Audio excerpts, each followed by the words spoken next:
Bapak Ibu yang dikasihi Tuhan, kita akan mendengarkan firman Tuhan dengan satu tema ladang sudah menguning dari Injil Matius pasal yang ke-9 yang 35 sampai ke 38. Bapak Ibu yang dikasihi Tuhan, salah satu panggilan orang percaya adalah hidup dengan memuaskan kehendak Allah.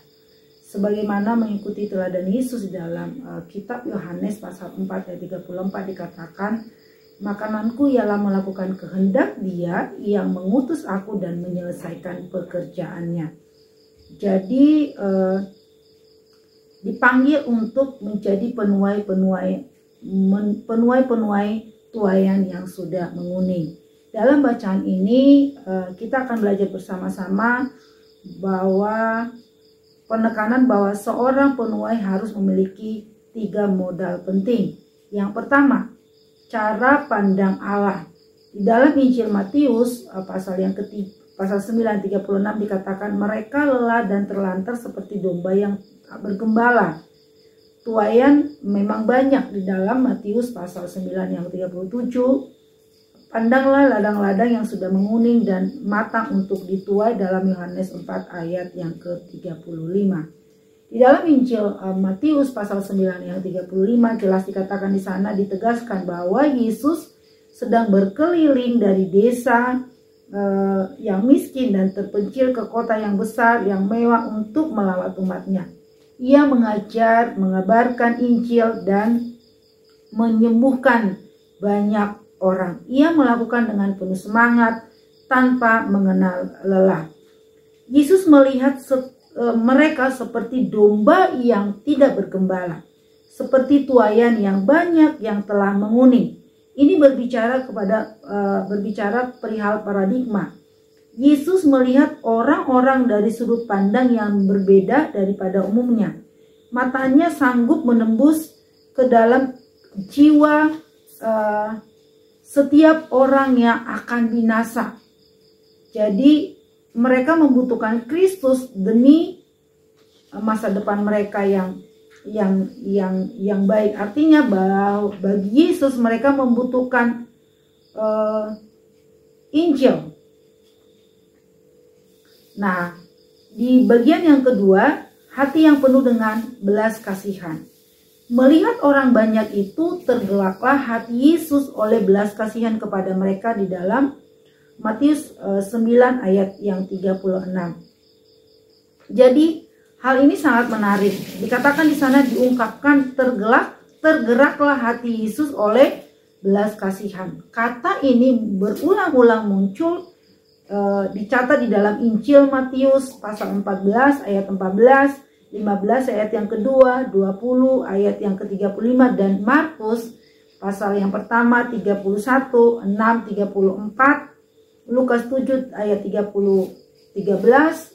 Lukas 15 ayat 20. Jadi bagaimana Yesus merespon menyaksikan orang-orang di sekitarnya yang sedang mengalami penderitaan? Hati Yesus selalu dipenuhi dengan belas kasihan. Yesus memiliki hati yang penuh dengan belas kasihan.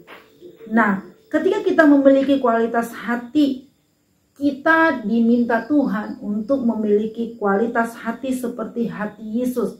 Hati yang selalu gelisah, hati yang selalu sedih melihat orang-orang yang terhilang di sekitar kita. Sebab kita menyadari bahwa jiwa mereka akan menuju kepada kebinasaan. Oleh sebab itu mereka membutuhkan Kristus.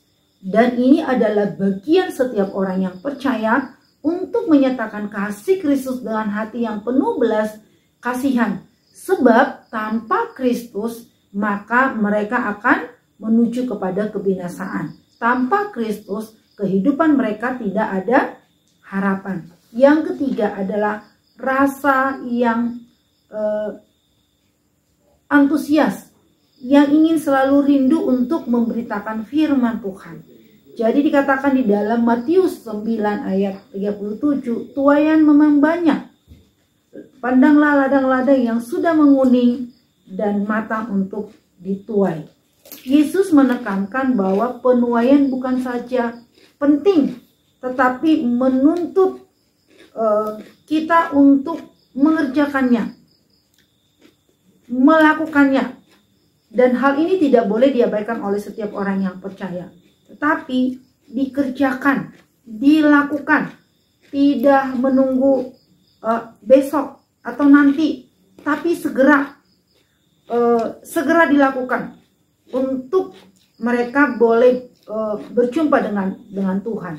Jadi kebenaran Injil harus direspon dengan ketaatan yang segera, dengan antusias diberitakan kepada orang-orang yang terhilang. Sebagaimana yang Paulus katakan terhadap dirinya sendiri, celakalah aku jika aku tidak memberitakan Injil Tuhan. Dalam 1 Korintus ayat 9-16. Sebab dalam diri Paulus adalah mendorong dia untuk terus memberitakan Injil. Dengan situasi apapun sekalipun tidak dibayar harga yang mahal, tetap Injil harus terus diberitakan. Jadi dari bagian firman Tuhan ini mengingatkan kita bahwa waktunya harus kita lakukan dengan segera. Dan kita harus siap untuk melakukan tuaian tersebut. Dikatakan sana, ladang sudah menguning dan telah siap dituai. Jangan kita lalai, tetapi kita terus untuk setia mengebarkan Injil Tuhan. Kiranya Tuhan Yesus yang terus setia menolong kita di dalam menuntun hidup kita memberitakan Injil Tuhan.